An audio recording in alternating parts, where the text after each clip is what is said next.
السلام عليكم، مرحبا بكم في قناة مطبخ الأميرة الشلفية. إن شاء الله تكونوا بخير حبيباتي.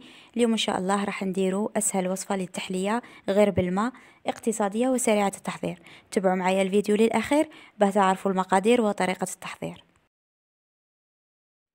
نجيب الكسرونة تاعي، نحط فيها لتر تاع الماء العادي، نزيد نضيف 4 ملاعق كبار تاع سكر،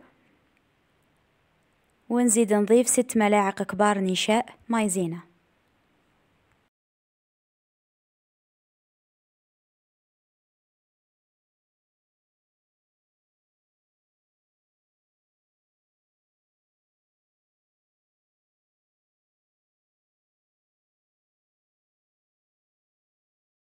ونزيد نضيف 6 ملاعق كبار تاع فلو مليح يكون تاع الشيكولا.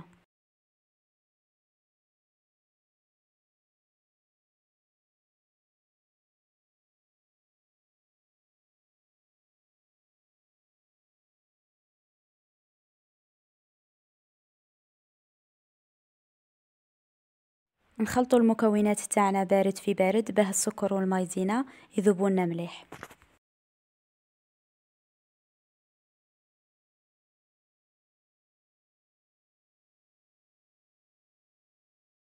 بعد ما نخلط مليح نحط الكسرونه تاعي على نار متوسطه مع التحريك المستمر، ما نحبسوش.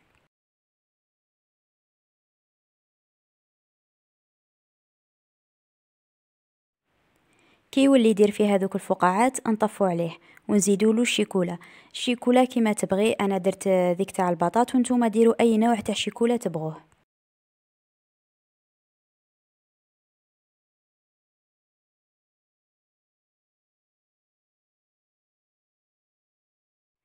نديروا الطبقه الاولى تاع الخليط تاعنا ونسقموها في كامل السنيوه تاعنا.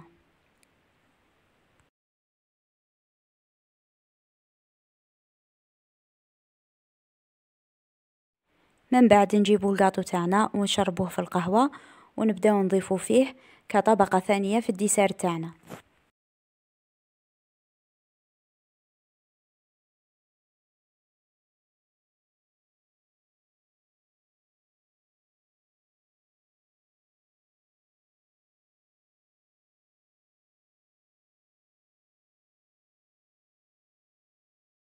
كي نكملو نزيدو نضيفو الطبقة الأخيرة تاع الخليط تاعنا.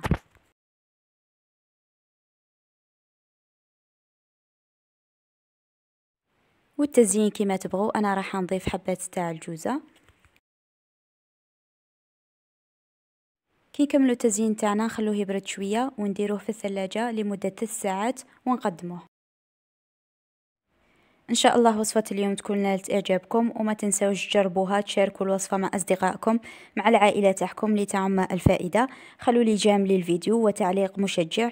ايضا ما تنسوش انكم تشتركوا في القناة وتفعلوا زر الجرس ليصلكم كل جديد.